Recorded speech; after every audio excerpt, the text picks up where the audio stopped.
नमस्कार। एम्प्लॉयज अड्डा YouTube channel की नई और फ्रेश वीडियो में आपका एक बार फिर से स्वागत है। सभी कर्मचारियों, पेंशन भोगियों, सैन्य कर्मियों से रिलेटेड लेटेस्ट अपडेट के लिए सब्सक्राइब करें हमारे चैनल को, ताकि हर एक लेटेस्ट अपडेट आपके सामने तुरंत आ सके। जैसे कि आप वीडियो के थंबनेल में देख चुके हैं, आज की हमारी वीडियो काफी महत्वपूर्ण है हमारे कर्मचारियों के लिए, क्योंकि इनकम टैक्स विभाग ने फॉर्म 16 में कुछ महत्वपूर्ण संशोधन किए हैं जो आप सभी पर 12 मई से लागू होने वाले हैं। तो अगर आप यहाँ पर इनकम टैक्स भरते हैं, मतलब अगर आप कर्मचारी हैं, तो आपके लिए जान लेना बहुत जरूरी है कि ये जो बदलाव किए गए हैं ये क्या है। तो वीडियो को ध्यान से देखें और वीडियो को बिल्कुल भी स्किप ना करें और वीडियो अपने दोस्तों के साथ जरूर शेयर करें, ताकि वो भी इन नए बदलाव, नए संशोधनों के बारे में नॉलेज ले सकें। तो चलिए ज्यादा समय न लेते हुए आज के हमारे वीडियो शुरू करते हैं। आप यहाँ पर देख पा रहे हैं, दैनिक भास्कर के द्वारा ये जानकारी साझी की गई है। इनकम टैक्स फॉर्म 16 में बदलाव हुआ, वेतन के अलावा भत्तों, दूसरे स्रोतों से भी आय बतानी होगी। जी हाँ दोस्तों, आयकर विभाग ने फॉर्म 16 के फॉर्मेट में बदलाव किया है और ये फॉर्म जारी करने वाले नियोक्ता को अब इसमें कर्मचारियों के बारे में ज़्यादा जानकारियां देनी होंगी। कर्मचारी की प्रॉपर्टी से हुई कमाई, उसे दूसरे नियोक्ताओं की ओर से मिले भुगतान की डिटेल अब फॉर्म 16 में दी जाएगी। इससे आयकर विभाग को टैक्स चोरी में मदद मिलेगी। किस मद में कितनी कटौती हुई यह भी आपको बताना पड़ेगा। नए फॉर्म 16 में अलग अलग टैक्स सेविंग स्कीम के तहत किए गए निवेश, उससे जुड़ी कटौतियां, कर्मचारियों को मिले अलग अलग भत्ते और दूसरे स्रोतों से हुई आय का ब्यौरा भी शामिल होगा। आयकर विभाग द्वारा संशोधित फॉर्म 16 इसी साल 12 मई से प्रभावी हो जाएगा, यानी वित्त वर्ष 2018 से 19 का रिटर्न संशोधित फॉर्म के आधार पर भी भरना होगा।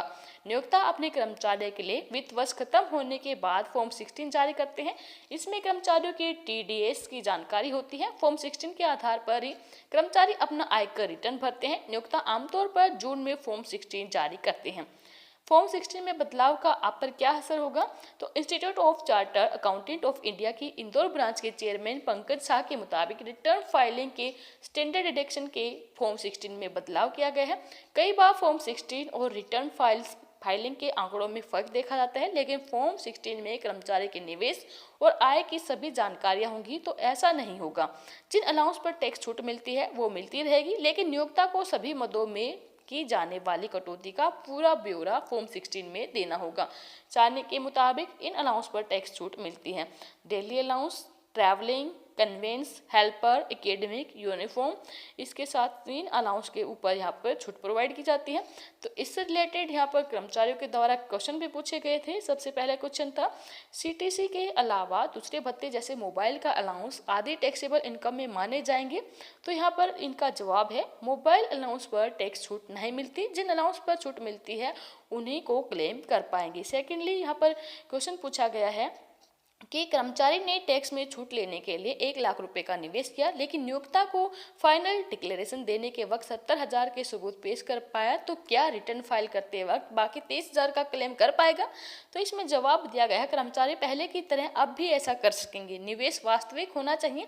जांच के दायरे में आए तो आयकर विभाग सबूत मांग सकता है। फॉर्म 24Q में भी बदलाव हुए हैं। नियोक्ता आयकर विभाग को ये फॉर्म देता है। इसमें अब उन गैर संस्थागत इकाइयों का पैन नंबर भी बताना होगा जहां से कर्मचारी ने घर खरीदने या बनाने के लिए लोन लिया है। 31 जुलाई तक रिटर्न फाइल आपको करना होगा। इनकम टैक्स विभाग वित्त वर्ष 2018 से 19 के लिए आयकर रिटर्न फॉर्म नोटिफाई कर चुका है। सैलरीड के अलावा ऐसे लोग जिनके खातों का ऑडिट नहीं होना है, उन्हें 31 जुलाई तक रिटर्न फाइल यहाँ पर करना है।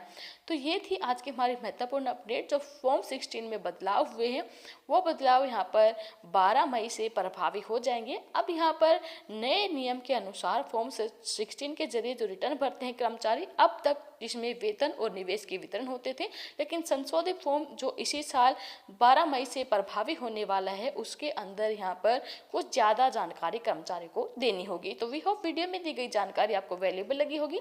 फिर हाजिर होंगे आपके सामने लेटेस्ट अपडेट के साथ। तब तक के लिए बने रहे हमारे साथ। धन्यवाद। जय हिंद, जय भारत।